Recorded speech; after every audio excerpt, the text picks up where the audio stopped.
Olá, alunos. Meu nome é Yanara Barros Albuquerque, eu sou fisioterapeuta, sou pós-graduada na Universidade Tuiuti do Paraná e vim dar o curso para vocês, um módulo de semiologia ortopédica. Então, a gente vai começar com uma introdução e a gente vai pontuando algumas coisas que são inevitáveis falar numa semiologia para que ela seja de uma forma bem completa e bem tranquila para vocês. Começamos a semiologia ortopédica com uma anamnese básica. E nessa anamnese básica a gente precisa ter alguns pontos muito específicos. Então a gente começa com a identificação do paciente e dentro da identificação a gente vai indo para gênero, idade, etnia, profissão e hábito de vida, que é a história de vida, o hábito de vida. O porquê de todas as informações na anamnese? Porque um paciente normalmente com uma idade mais avançada, ele é propício a ter algumas outras patologias que uma pessoa de uma idade menor, um adolescente, não tenha ou se recupere de uma forma mais rápida que esse paciente é mais idoso. A mesma forma, a profissão. Às vezes você tem profissões que exigem alguns movimentos típicos, alguns movimentos repetitivos, esforço, vícios posturais. Então tudo isso também acarreta numa melhora ou piora da qualidade funcional do corpo, do organismo. Então, tudo isso são pontos que a gente precisa estar avaliando e verificando e de suma importância.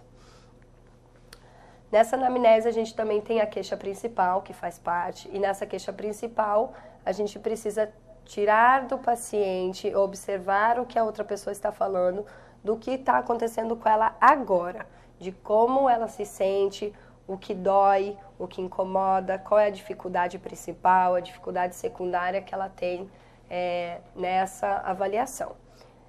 Aí entra também história da moléstia atual, que junto com a moléstia atual vem dor, como é que é a tua dor, como é que localiza a tua dor, então vem localização. Como é que ela surgiu? De início foi espontâneo, foi agudo, foi crônico, ela veio de repente ou ela veio de forma gradual, ela veio realizando algum tipo de esforço, algum tipo de exercício. Então isso é o início. Como é que ela dura? Ela vem de início rápido e some, ou ela dura por alguns dias, ela piora de manhã, ela piora à tarde, aí entra a duração. Quais são os fatores, qual é o ritmo dessa dor? Ela é de pontada, ela é um ritmo de queimação, ela tem um ritmo acelerado que ela passa por algumas etapas da dor. Esse é o ritmo na anamnese. Qual é o tipo? É crônico? É agudo? É esporádico? Intensidade, e aí a gente vai ver mais tarde uma escala de intensidade bem ilustrativa que fica bem bacana da gente estar visualizando como essa queixa.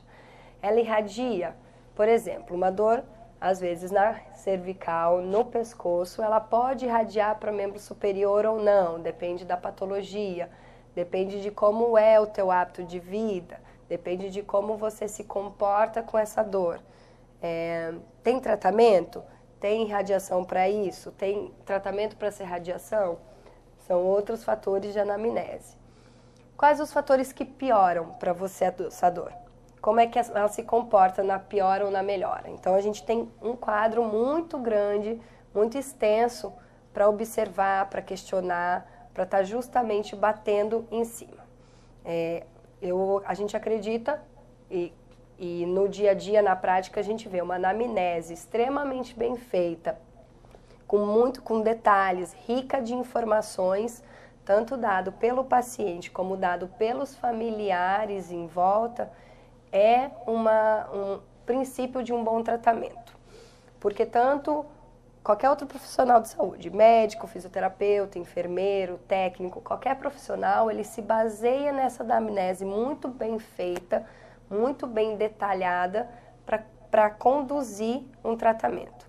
Conduzir uma postura, conduzir um posicionamento no leito ou na cadeira, conduzir tratamento medicamentoso, conduzir tratamento médico a postura que o médico vai ter em relação àquele paciente, tudo depende da anamnese.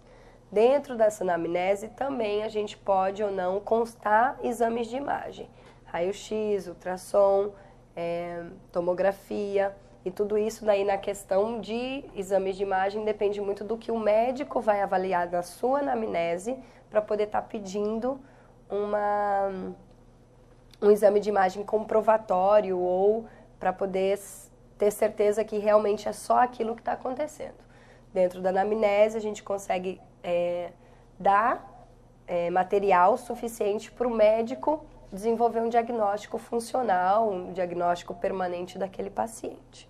Então, a anamnese precisa ser avaliada, precisa ser realmente vista com muita tranquilidade e com muitos detalhes. Eu vou estar trazendo posterior detalhes mais específicos de cada um e a gente vai poder estar discutindo, poder estar detalhando e especificando todos os pontos. Vamos lá, para a dor, né, que é a principal queixa de uma pessoa. A pessoa nunca chega para você, o teu paciente, o teu cliente, ele nunca chega para você e fala, tô com incômodo. Ele sempre chega e usa a expressão, estou com dor. E aí a gente precisa, estar com dor aonde? É a primeira pergunta que se normalmente faz. Aonde é? Localização. Então a gente precisa tentar localizar essa dor. Como é que é essa dor? Ela é articular? Ela está nas articulações? Quantas articulações ela está envolvendo? Ela envolve uma articulação, a gente pode chamar de dor monoarticular. Um exemplo de patologia é a gota, excesso de ácido úrico no metabolismo, ele causa uma inflamação dessa articulação. Então, ela causou inflamação em uma articulação monoarticular. Aí a gente vem para dores articulares de oligo, que são oligo e poliarticulares, que envolvem duas mais articulações.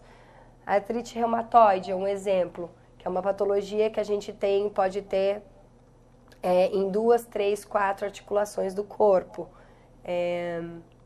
Outra que a gente pode estar especificando as tendinites. A gente pode ter várias tendinites ao mesmo tempo. Tudo depende de como é que o organismo está reagindo, como é que aquele membro está sendo usado, está sendo afetado, como ele está sendo desenvolvido para a melhora dele. Então, localização é a primeira questão que vem quando a gente pensa numa anamnese avaliando a dor. Ela é referida ou ela é irradiada? Foi aquilo que eu comentei posterior.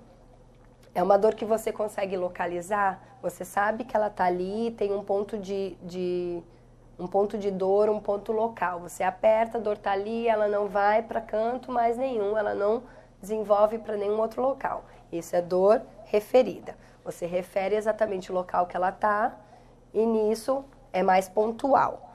Aí a gente vai para dor irradiada. A dor irradiada, ela, já o próprio nome diz, irradiando, ela está indo para outro local. E aí a gente tem N exemplos, né? Um exemplo clássico que a gente escuta muito na área da saúde é a questão da dor que você tem no quadril, na lombar e irradia para a perna. Aqui é uma dor lombar com irradiação para a perna, nervo ciático, pega toda a estrutura da inervação da lombar, desce para a perna, isso é uma dor irradiada. E aí fica um pouco mais difícil de fazer o tratamento se não tiver aquela anamnese lá na frente bem detalhada, porque a dor, a gente precisa localizar onde começa para poder definir o tratamento. Então, precisa ser muito especificada essa dor irradiada na sua anamnese. Aí vem lá, o modo de início da dor. Ela é aguda, ou seja, começou agora. Pode ser por um trauma, uma dor por trauma, ela é uma dor aguda. Você bate e ela responde com dor. Pode ser uma dor crônica, normalmente de doenças que não tem tratamento, que tem tratamento, mas não tem cura. Artrose, por exemplo, que é um desgaste natural da articulação, você trata, você tem melhora de qualidade de vida, você tem tratamento tanto medicamentoso quanto tratamentos convencionais com fisioterapia, outros tratamentos diferentes que estão vindo por aí agora, acupuntura, mas você sempre teve e ela continua. Isso é uma dor crônica. Você já tem aquela doença, você tem aquela dor, ela tem melhora, ela tem tratamento, mas ela não tem cura. Então, a gente precisa saber se o modo de início ele é agudo ou ele é crônico. Ele começou súbito com uma batida ou ele é permanente. Essa aguda com súbita, crônico com permanente, elas caminham muito juntas, porque normalmente uma dor crônica, que não existe tratamento, ela pode ser permanente. Então, uma dor constante, que mesmo o tratamento, ela é crônica permanente. Ela tem o tratamento, mas ela é constante. Você não consegue melhorar, mesmo com tratamentos secundários, mesmo com tratamento medicamentoso. Então, ela vira permanente. Mas ela é esporádica, é outro modo de início de dor. Ela vem hoje e não vem amanhã. E aí você para pensar, que tipo de patologia que hoje tem dor, amanhã não tem? Artrose é um exemplo. Eu digo artrose porque é uma patologia muito convencional. Muitas pessoas com idade começam a desenvolver artrose e é o que a gente escuta, né? A população vem envelhecendo, a gente tem uma média de vida alta. Nessa média de vida alta vem algumas patologias que se enquadra muito nessa semiologia clínica que eu estou passando para vocês, justamente porque ela é uma dor esporádica. Hoje ela tem tratamento, mas você sente dor hoje, o medicamento fez efeito, o clima resolve, o clima melhora, ele está calor, a artrose ela está mais contida, ela é boa no calor, ela se adapta melhor ao calor. Aí começa essa época de chuva, começa o frio, a dor piora. E aí o que era, hoje não tinha, amanhã tem, por conta de um clima, por conta de algum movimento que você fez mais brusco, por conta de algum movimento repetitivo que você fez no local da dor, no local instalado da dor. E aí ela vira esporádica. Por que esporádica? Ontem você não teve, hoje você tem. Então ela esporadicamente, volta e meia, ela está ressurgindo, reaparecendo. Tá? Intensidade. Como é que é essa dor? Ela tem uma intensidade leve. Posterior eu vou passar para vocês um quadro bem ilustrativo, bem bacana da gente visualizar escalas de dor. Mas é a intensidade. Ela é leve? É suportável? Com a imobilização, com o medicamento resolve? Não. Ela é constante? Ela é moderada? Ou é uma dor insuportável que precisa ficar em repouso, que precisa se internar para fazer tratamento endovenoso, que precisa de uma observação e de uma conduta mais vista, mais em cima de um médico? Tudo isso a gente precisa estar ponderando, tá escrevendo, tá avaliando, precisa ter na sua anamnese, porque precisa que as pessoas observem esses pontos para poder fazer uma base do tratamento. Pronto, aí tá a escala que eu quis trazer, que é uma escala bem bacana de várias formas da gente visualizar essa dor. E aí tem escala numérica e visual, analógica de intensidade da dor. Tá? Então, a gente tem a escala numérica, que vai de 0 a 10, 0 sem dor, e aí vem a intensidade da dor, até a 10, que é com a dor insuportável. Então, essa é uma escala numérica de 0 a 10, a gente pode estar utilizando ela. Com adultos, e a gente consegue utilizá-la melhor, porque consegue avaliar o grau da sua dor. Aí depois vem para a escala de descritores verbais. Sem dor, dor leve, dor moderada, dor intensa e dor insuportável.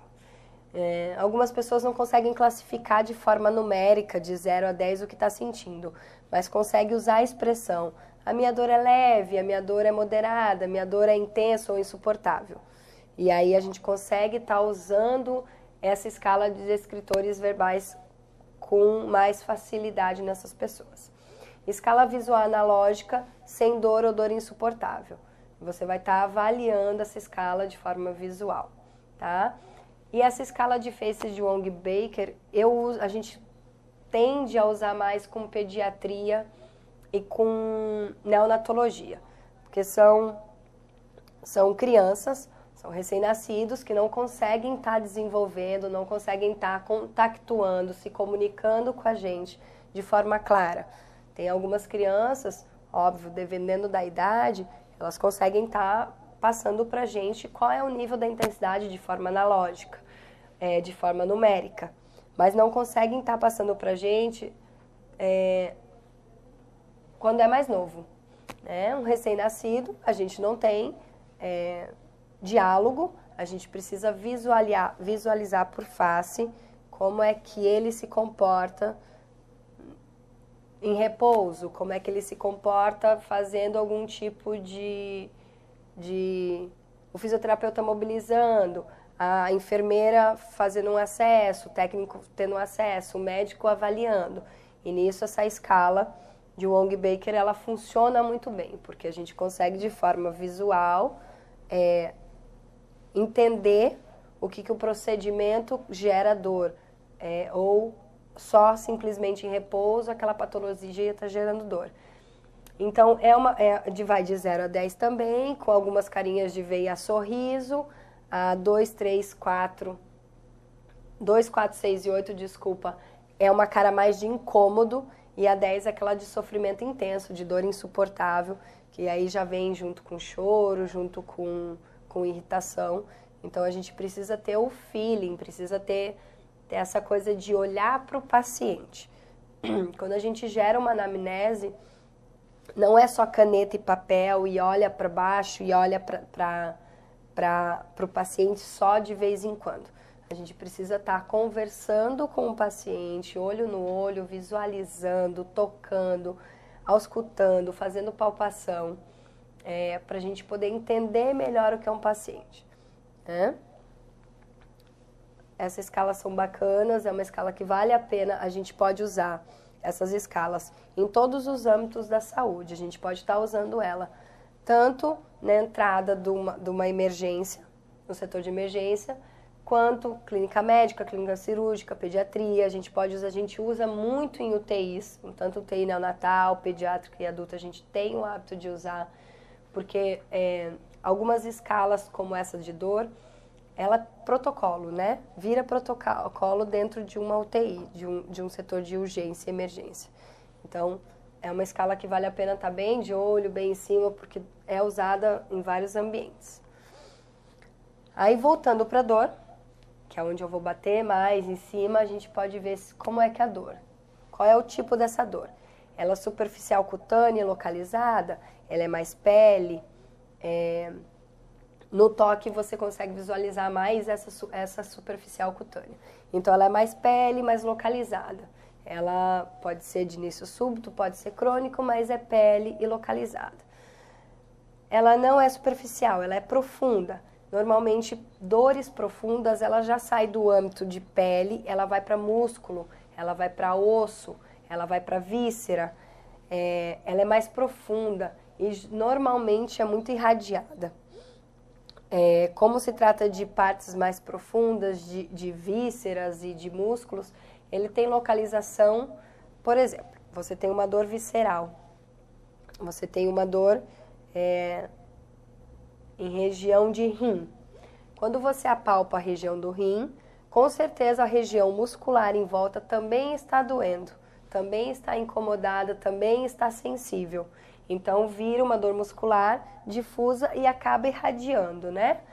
É no rim, é na víscera, mas irradiou para toda a região, irradiou para músculo e acaba sendo difusa. É uma dor que gera em partes em volta também ocasiona essa dor. Então, é um tipo de dor. Ela é referida segmentar. O que é uma dor referida segmentar? É uma dor que você sente a dor no braço e só naquele segmento. Então, você refere a dor no braço ou no antebraço e ela é só ali. Ela não passa para o outro segmento total do teu braço. Ela é dor na mão, por exemplo. É uma dor na mão, mas ela não passa para o antebraço. Então, é uma dor referida segmentada. Mais um tópico de dor.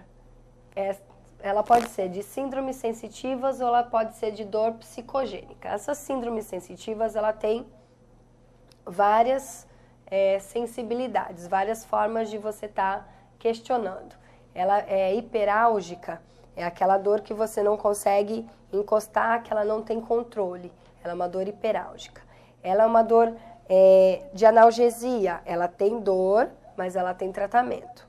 Ela é por picada, por inseto, por bichos, cobra, por exemplo. Me fugiu um pouquinho a palavra, mas por cobra, por exemplo. É uma dor por picada, né? Formigamento.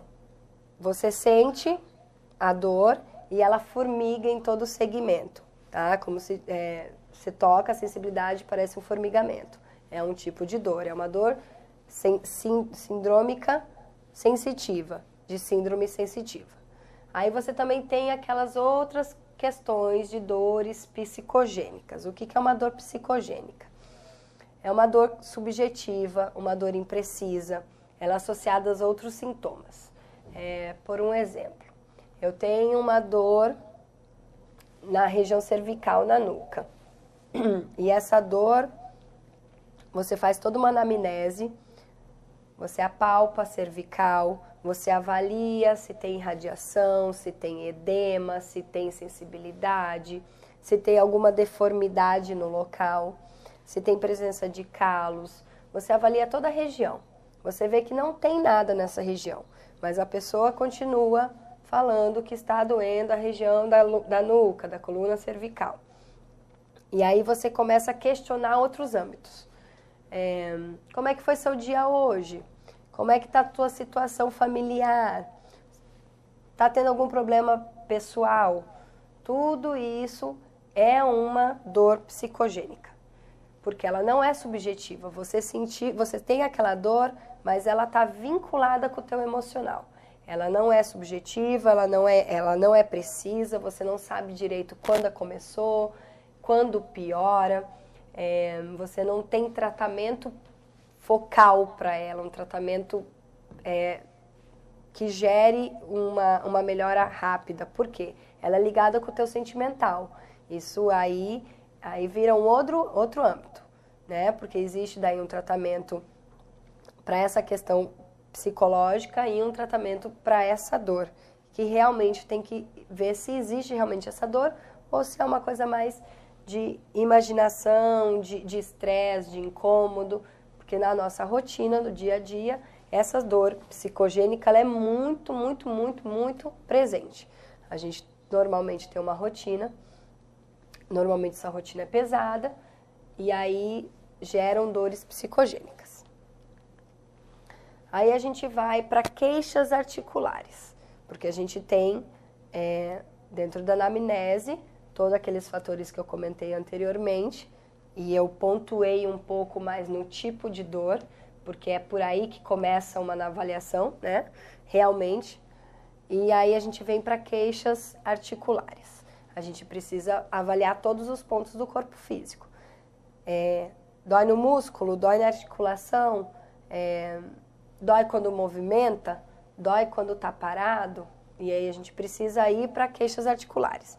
Nessas queixas articulares a gente tem alguns tópicos, e nesses tópicos, o que a gente observa muito e precisa observar e ponderar todos é rigidez de articulação. Você tenta mexer a articulação, mas não consegue porque ela está um pouco mais dura, né? De uma forma mais popular falando. Ela está dura, ela está rígida, você não consegue movimentar. Limitação do movimento. Essa limitação de movimento de queixas articulares, ela pode ser por N motivos. Ela pode vir porque ela está rígida e realmente um derrame, por exemplo. É uma queixa articular. Entra no queixa articular também, na verdade. Você tem um derrame, você tem a espasticidade, que é a rigidez da musculatura, e a tua articulação fica um pouco mais dura, mais limitada no movimento. Então, a gente precisa estar vinculando também patologias com as queixas.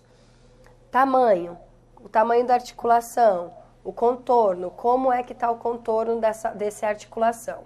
O contorno é a gente precisa entender um pouco da anatomia do paciente, então a gente precisa ter uma ideia de anatomia para entender muito uma semiologia.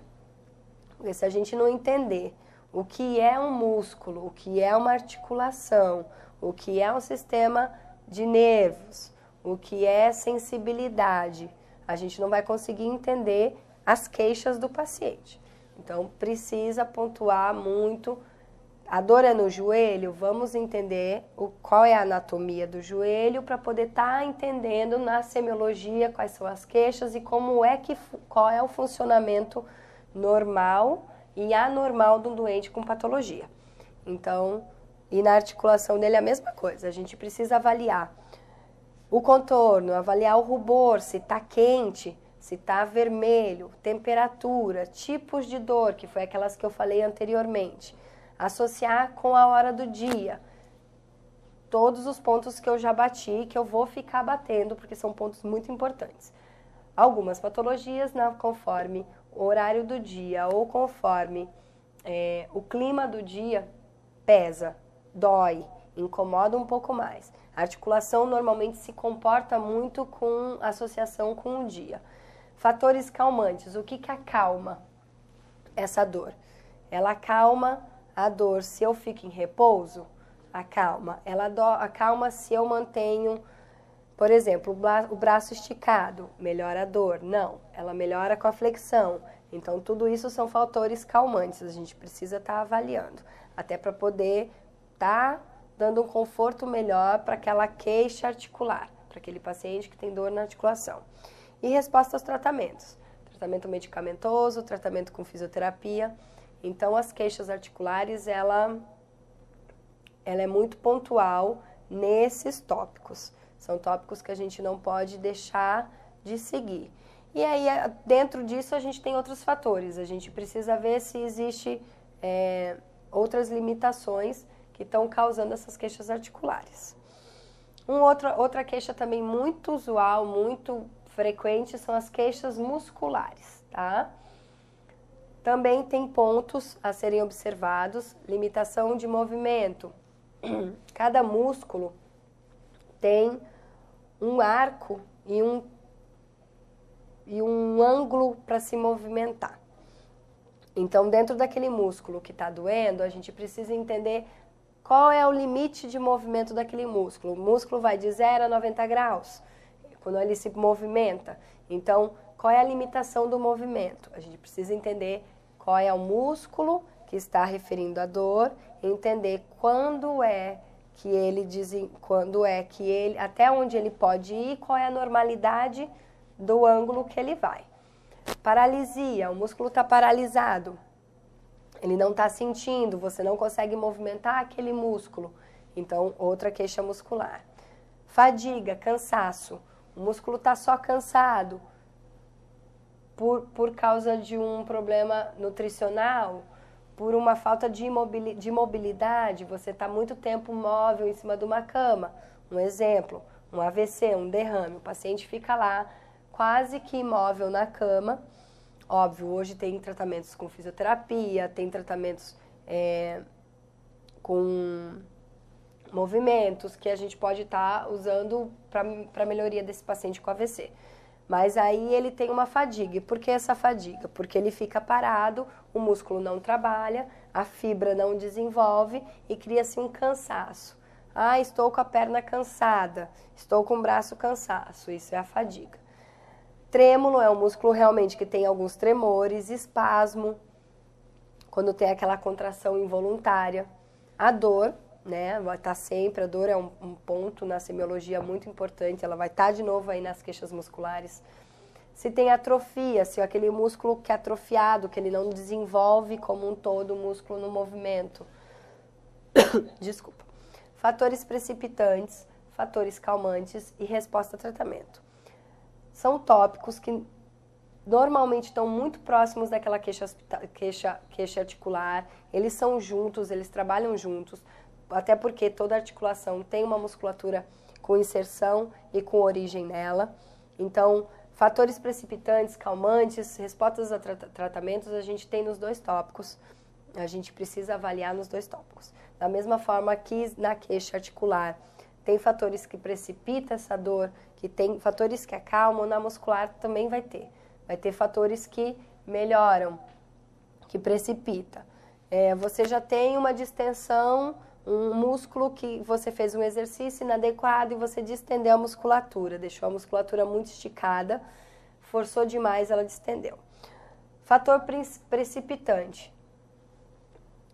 Um exercício que você vai fazer em cima de um músculo já com estiramento. Isso é um fator, isso precipita a piora da dor, precipita a queixa muscular sua. Você já tem você já está com uma distensão e você está precipitando, piorando a situação com aquele exercício de academia ou algum outro tipo de atividade física que você faça. Fator que acalma.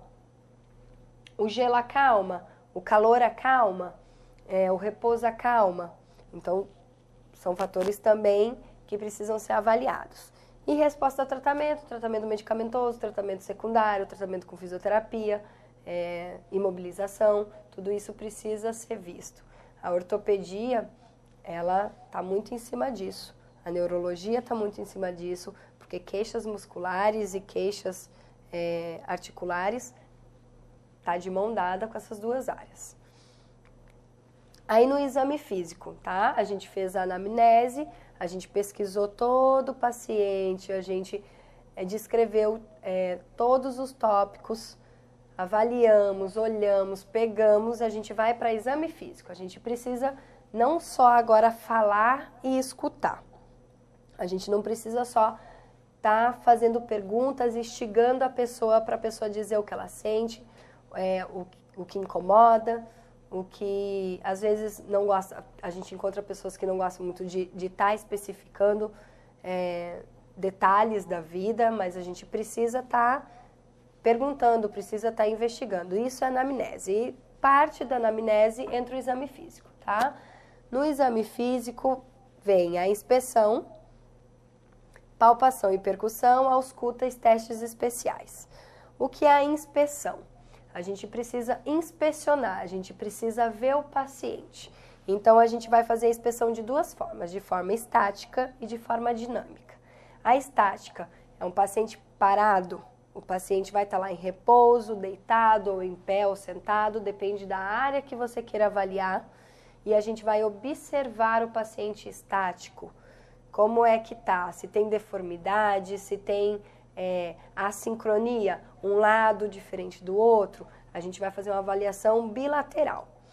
A gente precisa sempre estar avaliando um lado e fazendo um comparativo com o outro. Então, aí vem uma inspeção estática. E vem aquela inspeção dinâmica, que é justamente o paciente se movimentando. A pessoa está se movimentando e a gente precisa ver como é que ela se comporta nesse movimento. Aí tem 2 tipos de dinâmica, 2 tipos de inspeção dinâmica. Tem a ativa, que é aquele paciente que ele vai fazer o movimento sozinho. Vamos lá para o exemplo. Eu tô com dor no meu ombro, tá? E eu reclamo na avaliação, lá na anamnese, que eu não consigo movimentar o braço acima de 90 graus. Tá? Então, acima disso daqui eu não consigo movimentar. É um exemplo. Aí, na inspeção dinâmica, na ativa, eu só consigo vir para cá. Por quê? Porque eu movimentando, eu tenho que ganhar da ação da gravidade, eu tenho que gerar um pouco mais de força, eu tenho mais esforço físico para fazer, para movimentar o meu braço que eu sentia dor. E aí é uma inspeção dinâmica ativa. Na inspeção dinâmica passiva, que é a pessoa que está fazendo o tratamento naquele paciente, eu vou gerar um movimento para ela. Quando eu gero o movimento para ela, ela não tem mais que fazer a função contra a gravidade. Quem está fazendo sou eu. Então, é uma inspeção dinâmica passiva. Ah, Yanara, mas qual é a diferença? A diferença é que, normalmente, na inspeção dinâmica ativa, eu limito um pouco mais meu movimento. Porque eu tenho que fazer mais força, porque eu tenho que fazer mais esforço físico, porque a minha dor já está atenuada, já está forte e eu tenho o meu limite de sensibilidade é maior. Então, às vezes, por também já estar estressada, estar sentindo dor, a gente não chega até onde a gente conseguiria chegar. E aí a gente vem para a expressão dinâmica passiva, onde a pessoa faz para a gente aquele movimento, conversando e fazendo e melhorando a questão da gravidade, a gente consegue chegar um pouquinho a mais daquele movimento. Depois dessa inspeção, a gente vem para palpação e percussão. Palpação, a gente precisa pegar. A gente precisa avaliar com o toque, com o manuseio, a área da queixa.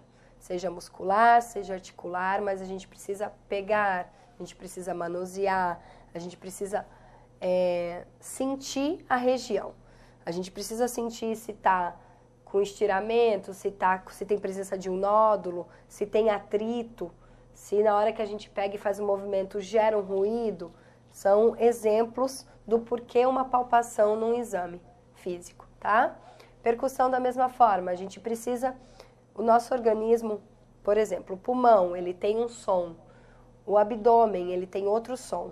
E aí na percussão, no toque, a gente consegue entender como é que está aquele local, aquele local de dor, aquele local onde você está com o teu relato de incômodo, de dor, de desconforto. Então, a gente precisa estar, além de pegando, sabendo escutar o corpo. Cada parte do corpo gera um tipo de som anormal ou normal. E a gente precisa, junto com a anatomia, entender um pouco de percussão, de saber que o pulmão gera tal ausculta, que o coração tem tal ausculta, que a gente... Colocando o esteto, a gente escuta aquilo ou deixa de escutar aquilo outro. A gente precisa estar entendendo um pouco isso. E eu vou entrar nisso no decorrer do módulo. A ausculta, a gente... É um pouco disso. A ausculta a gente joga muito mais para a ausculta pulmonar. É uma ausculta mais relacionada com o pulmão.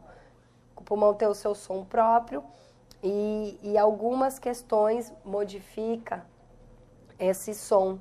Então, às vezes, você tem água dentro do pulmão. Ele gera um outro tipo de som, um outro tipo de desconforto.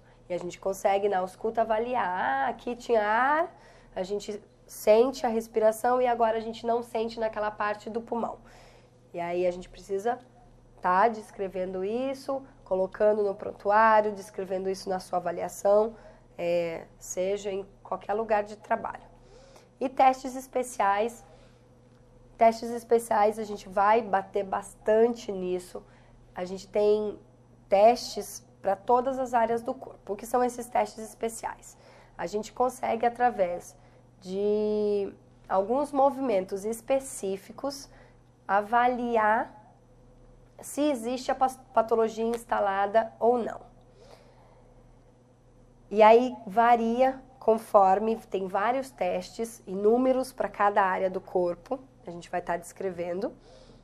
Os mais batidos, os que a gente mais vê, o que é mais usado pelos médicos e pelos fisioterapeutas e pelos enfermeiros, a gente vai estar batendo no posterior. E aí, testes especiais é justamente para a gente realmente estar mais uma comprovação que existe aquela patologia instalada, não só através de exame de imagem, não só através de palpação, mas através de alguns testes mais específicos. Na inspeção, que eu disse, precisamos fazer bilateral, precisa ser comparativo. Então, eu tenho uma dor no ombro direito, a dor está lá instalada, a gente precisa ver se no ombro esquerdo também tem, a gente precisa saber. Está inchado o ombro direito, então vamos avaliar o esquerdo. Está inchado também, um está mais alto que o outro. Eu estou dando exemplo do ombro, mas isso pode ser usado para qualquer parte do corpo. A gente precisa fazer exame bilateral, exame comparativo. Um lado tem que ser comparado com o outro, seja no exame físico, seja na queixa muscular, seja na inspeção, seja na palpação, sempre vai ser comparativo. Exposição do segmento examinado, não tem como a gente estar examinando um ombro, vou manter o exemplo do ombro, eu coberta, eu com roupa, eu de jaleco do jeito que eu estou com dor no ombro, vamos ver, como é que eu vou ver sem expor o segmento em questão? Precisa ser exposto. Normalmente quando a gente diz que está com dor, a gente precisa localizar a dor e além de localizar com palpação e com exame, a gente precisa expor para poder estar fazendo um exame mais fidedigno, mais certo, mais conclusivo, tá? Na inspeção também a gente trabalha muito com a marcha, aí vem patologias tanto de coluna quanto de membros inferiores e a gente precisa avaliar a marcha. A gente tem dentro da inspeção, dentro da marcha, a gente tem marcha normal e marchas patológicas. Essas marchas patológicas são formas com que as pessoas desenvolvem para conseguir caminhar dentro daquela patologia. Outra coisa que eu vou pontuar posterior. E a gente precisa avaliar a marcha normalmente para dores de segmento de coluna quanto de membro inferior. Ortostatismo, sedestação e decúbitos. O que é isso? Na inspeção a gente precisa estar olhando uma pessoa em pé, uma pessoa sentada, uma pessoa deitada em várias posições. Para quê? Para avaliar melhor o lugar onde sente a dor, para ver se no movimento é um fator desencadeante daquela dor ou um fator calmante daquela dor. Se com aquela posição, com aquele teste específico, que no teste específico usa-se muito os decúbitos, tanto frontal, de costa como lateral, se usa muito para poder estar executando os testes especiais. Então, precisa ser avaliado como um todo aquele paciente. Precisa ser examinado andando, sentado, deitado, exposto, área exposta, pegar, auscultar, e aí entra a inspeção. Aí vamos lá para a palpação. Quando a gente palpa um segmento, a gente normalmente está confirmando a inspeção. Então, a gente vai palpar um segmento. A gente inspecionou o segmento e depois a gente vai para a palpação. Normalmente, a gente apalpa para poder confirmar a inspeção. Dentro dessa palpação, a gente tem alguns tópicos que precisam ser vistos. Hiperemia, o que é hiperemia? O vermelhidão, tá vermelho no local onde foi referida a dor? Tem um derrame, tá inchado o local?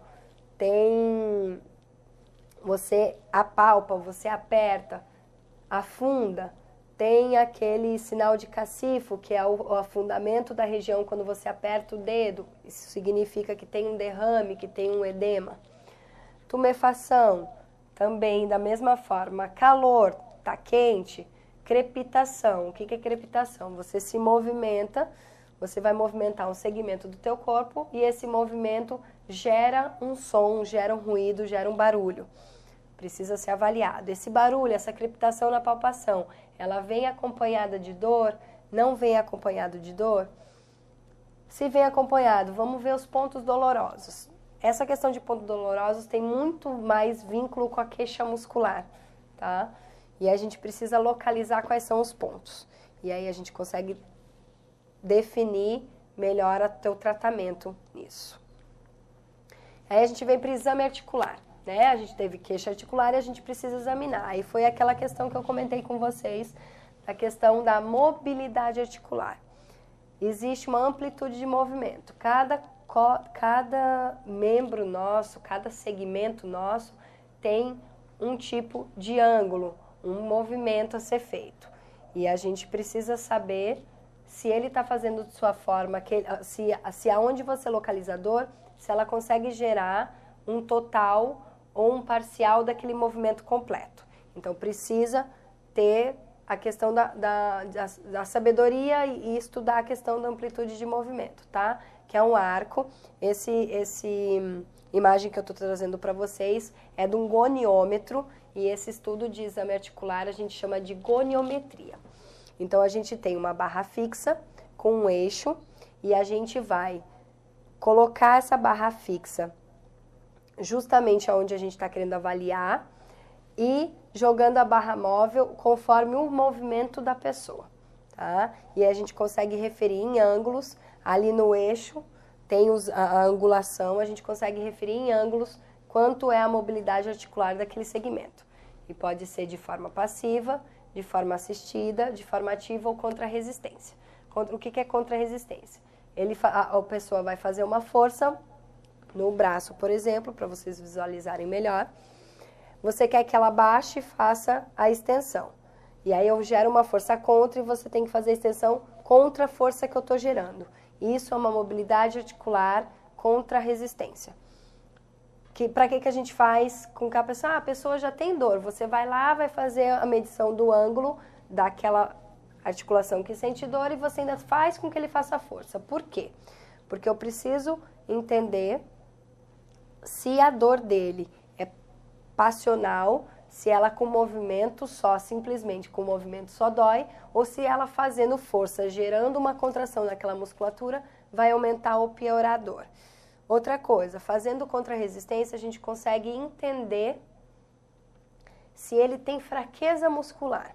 Uma pessoa que tem aquela fraqueza muscular na queixa muscular que a gente comentou atrás, ela normalmente não vai vencer a gravidade, ela não vai vencer uma força contrária ao que ela está expondo.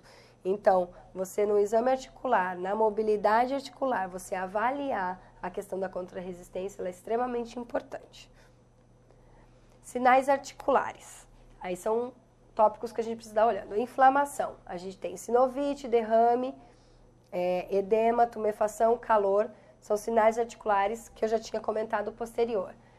Sinovite é uma inflamação, normalmente numa cápsula que a gente tem em volta das articulações. Então, a gente precisa estar vendo se na mobilização dolorosa, na palpação, ela vai. Deformidades. E aí vem a questão de deformidade, se ela é congênita, de desenvolvimento ou adquirida. Qual é a diferença? Uma deformidade congênita, você nasceu com ela, você nasceu e desenvolveu ela. Então, ela é congênita, ela já veio com você. Na deformidade de desenvolvimento, você, conforme o teu crescimento ou desenvolvimento de uma atividade funcional, de uma atividade específica de trabalho, ela foi desenvolvendo aquela deformidade. E a adquirida, ela adquiriu com o esforço físico, ela adquiriu com o movimento repetitivo daquela articulação, daquele músculo. Então, ela virou adquirida. Então, a gente tem 3 tipos de deformidades e a gente precisa saber quais são. Até porque a gente pode ter patologias vinculadas apenas com local de trabalho. Eu sou agricultora, eu tenho que ficar 6 a 8 horas por dia agachado. Ah, então tá. Então, a gente já tem aí, nesse exemplo de um agricultor e do movimento que ele tem que fazer. Movimento repetitivo, movimento fator precipitante, posicionamento, a carga que ele carrega, a quantidade de movimento repetitivo que ele faz, o clima, o tempo que ele está exposto, quanto tempo de descanso, qual é a idade dele. Então, tudo é interligado. Se é homem, se é mulher, o gênero, porque homens aguentam mais carga na musculatura, normalmente. A idade, pessoas mais novas, elas conseguem desenvolver menos patologias com o trabalho. Então, a gente precisa estar interligando todos os pontos. Sinais articulares, os ruídos, estalos e crepitações que eu comentei, e alterações de movimento e de ADM, que é amplitude de movimento. Se ela é limitado, se ela é uma limitação parcial ou total, se ela é intra ou extramuscular, se existe um bloqueio no movimento, se aumentou conforme a patologia. E aí, para finalizar, e agradecer a vocês por essa aula, eu deixo claro que a gente é completamente interligado. Desde uma anamnese, desde uma inspeção, uma palpação, desde olho no olho na hora de estar conversando para fazer essa anamnese para um tratamento mais correto, quanto na forma de pegar, na forma de expor, na forma de induzir a semiologia. Então, façam uma semiologia detalhada, com anotações fidedignas, sem o achismo. Eu acho que eu vi isso e ele sentiu isso. Não. A gente tem testes especiais para comprovar, a gente tem olho, a gente tem mão, a gente tem ouvido, justamente para estar comprovando aquela avaliação que a gente está fazendo para poder estar passando por um tratamento mais específico e melhorar aquela dor, melhorar a qualidade da pessoa em questão. Muito obrigada e eu volto posterior com outros tópicos para a continuação dessa aula.